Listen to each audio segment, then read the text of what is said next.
Catalina Sánchez, directora de la Asociación Minga, organización que junto con la Comisión Colombiana de Juristas y la Imposta Nación de Muchachos hacemos parte del programa Somos Defensores, un espacio creado hace más de 12 años para apoyar a líderes y defensores de derechos humanos en alto riesgo o amenazados. Durante el 2012 encontramos que hubo alrededor de 357 agresiones documentadas contra líderes y defensores en todo el territorio. Obviamente este no es un universo completo, pero sí es un indicador y un registro importante de lo que acontece en materia de defensores y líderes y sus amenazas. Encontramos que el 57% corresponden a amenazas. Quiero detenerme un poco acá porque nos preocupa que esta agresión, que es permanente y se ha ido incrementando en el tiempo, no pareciera preocupar al sistema judicial y a otras entidades del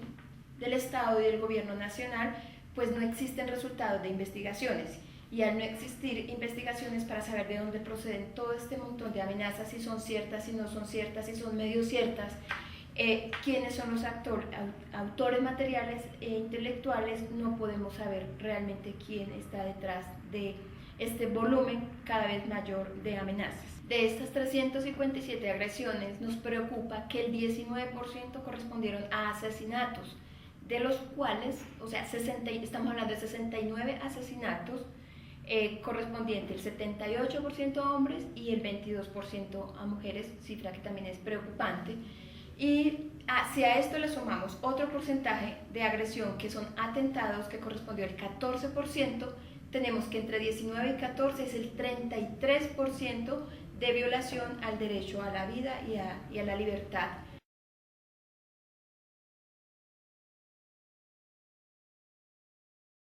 Ahora bien, ¿cuáles son los sectores más agredidos, más vulnerables y que están en alto riesgo? Definitivamente en los últimos 2 años siguen siendo los indígenas.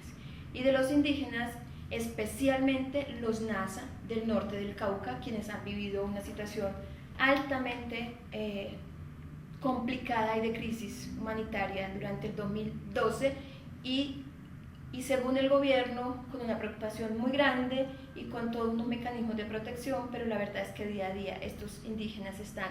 muy agredidos. Los otros son los Awá, que también se encuentran en un completo abandono en Nariño y también los Embera en el Chocó, en Córdoba y en Antioquia. También le siguen los comunales. Los directivos de juntas de acción comunal, de asociaciones de juntas, están siendo altamente victimizados y preocupa porque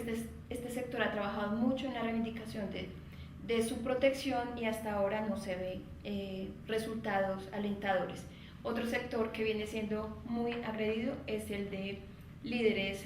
sociales en regiones y nos llama la atención que durante el 2012 los líderes juveniles, los líderes culturales y deportivos entraron a ser parte de ese espectro lamentable de personas agredidas, especialmente en Antioquia. Tiene que ver mucho con los problemas de las comunas, es mucho los líderes culturales, deportivos, sociales que han tenido que salir. Igualmente nos preocupa la situación de Bogotá, porque si bien esta ciudad ha tenido un porcentaje importante históricamente en agresiones, sobre todo han sido en el tema de amenazas, dado que aquí se encuentran gran parte de organizaciones nacionales defensoras de derechos humanos y líderes que llegan de otras partes del país. Pero en el 2012 se registraron 5 asesinatos de líderes sociales especialmente y un desaparecido especialmente en las localidades de Rafael Uribe, en Kennedy, en Bosa, Ciudad Bolívar y San Cristóbal. Es preocupante además porque estos líderes normalmente han estado asociados con denuncias por los tierreros, por la corrupción, por el microtráfico de drogas y creo que es importante que las autoridades presten atención a este tema. Otros departamentos también altamente agresores son pues el Cauca, Nariño, Putumayo, los Santanderes y definitivamente, lamentablemente, Antioquia por ahora sigue siendo un departamento muy agresivo contra los líderes y defensores. El movimiento de derechos humanos venimos desde hace muchos años discutiendo con el gobierno el tema de la protección y debemos reconocer que este gobierno de Juan Manuel Santos asumió ese reto, modificó la normatividad específica de protección y la de prevención y generó una nueva institucionalidad que asumiera casi que a nivel ministerial la protección de toda la población vulnerable, y se creó la Unidad Nacional de Protección, que en general la gente sabe de qué se trata. Sin embargo, tenemos que reconocer que se han hecho muchas acciones, que se ha modificado la política, que la Unidad Nacional de Protección es una entidad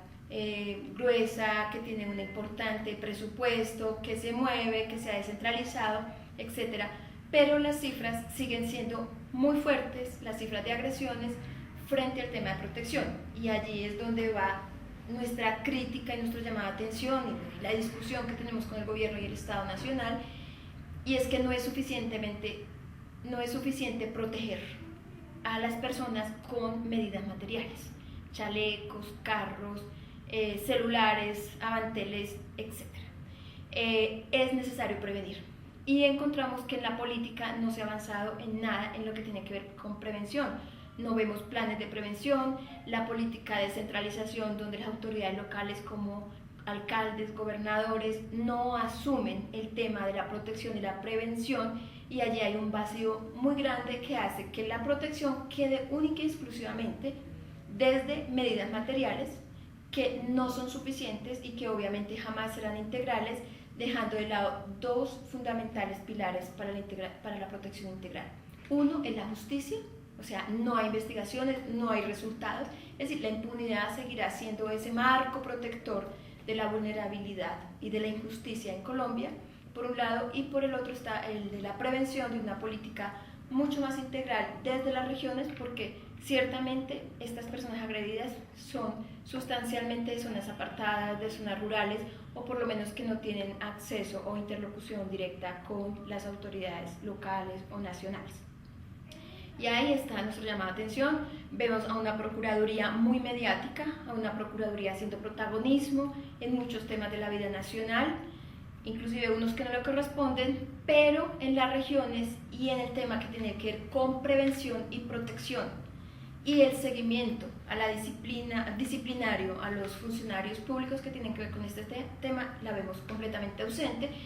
Otra institución que identificamos como la gran ausente de la política de protección y prevención a posibles agresiones de defensores y líderes en Colombia es la Defensoría Nacional del Pueblo. Ni la administración anterior, y esta todavía no se ha mostrado, han tenido un papel opaco, por no decirlo nulo, en estas políticas, y nos preocupa mucho porque se trata justamente de la Defensoría Nacional del Pueblo, es decir, del ciudadano. Y los defensores y líderes es un sector importante y vulnerable, como dicen las cifras, para que la Defensoría del Pueblo no tome ningún papel importante en esta política. También la Fiscalía nos ha prometido a los defensores de derechos humanos que va a mejorar, que va a construir, que va a crear, y que ese es un tema clave para la Fiscalía, y hasta ahora los resultados siguen siendo muy pobres, por no decirlo que inexistentes, frente a las investigaciones que son bastantes sobre agresiones y violaciones a los defensores de derechos humanos.